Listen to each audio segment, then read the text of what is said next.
Okay, when it comes to TV, I either want best of the newest tech or just budget affordable TV with best features. Like, I'm an Indian. Less money, more features. So Acer has launched their 4K TV, and this one right here is 4K frameless 55 to 65 inch, and all of this starts at 30,000. That's a very affordable price, but is it any good? Well, I'm excited. Let's go. I thought I'll pull this out in style and let's go. So first of all, we have this 65-inch variant. Now Acer Pure has Aspire series, which is 32-inch and 43-inch, and then there's Acer Swift series, which is 55-inch and 65-inch. Now you might be wondering, Acer Pure. Well, Acer previously partnered with local Indian brands who would manufacture TVs for Acer in India, but now this Acer Pure TVs are manufactured by Acer, so it's coming directly from the brand. Now we have fixed the entire thing. Favorite part. In the box you get paperwork, this remote, 2 AAA batteries, always appreciated the batteries inside the box, metal stands which are quite sturdy. Like, see, even if I shake the table like this or bang on it, the TV is sturdy. Are you falling? It's fallen asleep. You get the joke, it's not on. Now, an important part of the TV is the ports. So you get this L structure for ports. So on the side you get 2 USB-A ports, 2 HDMI port. HDMI 2 is eARC port. We'll get to that in a moment. And at the bottom there's 1 HDMI port, optical port, Ethernet port for LAN, headphone jack, and the usual AV port, cable TV port. There's also a Kensington lock in case you feel someone might take away your TV from your home.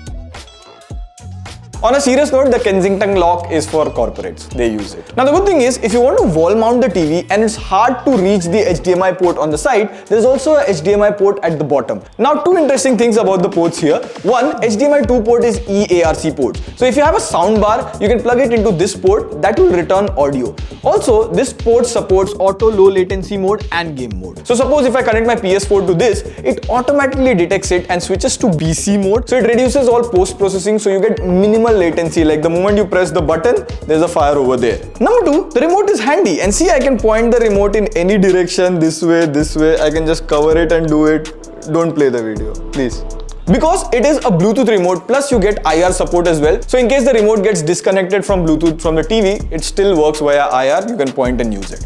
Now the most important thing and irreplaceable about the TV is the display. Like, everything else can be fixed, but not this. So this is a 65-inch 4K TV. Now this is an LED TV and it has an IPS panel with micro dimming. So the viewing angles are pretty good. Like, I'm watching Better Call Saul these days, and if you see, the sharpness color is on point. Like, I can move around and there isn't much change in color. So if 3 or 4 people are watching the same series in a hall from different angles, they should have more or less the same experience. Now the TV does support HDR on Netflix. So if you see El Camino on Netflix, you get HDR support. And whenever you play a HDR supported movie, you'll see the HDR tag over here.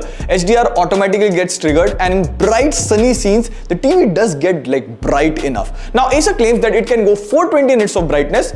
Let's test it on an HDR video. And if you see, in the center it goes about like 300, 340, 350 nits, 355 nits. Now that 420 nits is a lab tested number, and they have much more accurate equipment. So with this equipment, you can take an error of 10-20%. Also, in case you're wondering, it supports HDR on Netflix, Prime Video and YouTube. Now since this is an IPS panel, I felt the blacks are a bit washed out. Also, there's not much option to modify the display. Like, there's display modes. I found vivid and movie to be really good, but apart from that, you can only change color temperature and brightness. There's no option to change sharpness, contrast, etc. A good thing here is there is no motion smoothing. Like, let me explain in super simple words. If you see, if I throw this ball up side by side, this video is shot in 24 fps. TV tries to add frames and make it 60 fps, and it looks somewhat like this. Personally, I hate this feature.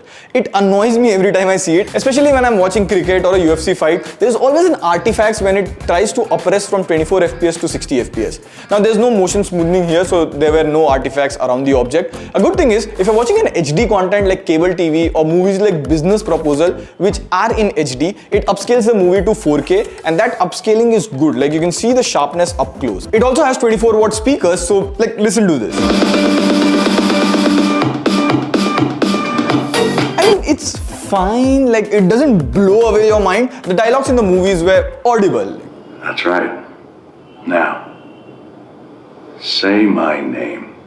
Saul Goodman. It's all good, man. Now, the AC TV comes with Android TV OS 11 out of the box. You get the new Google TV. You also get Google Play Store, so you can install pretty much all the app. It has Google Assistant built in, so it does pretty much every task, like play Maharaja on Netflix. It opens it. Search for Amazon Music on Google Play Store.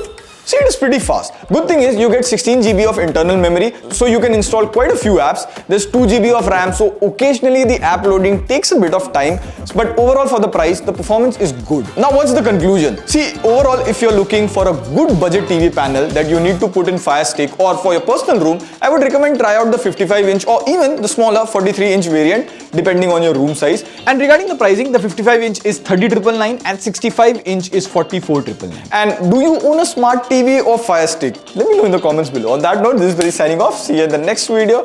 Pew pew pew.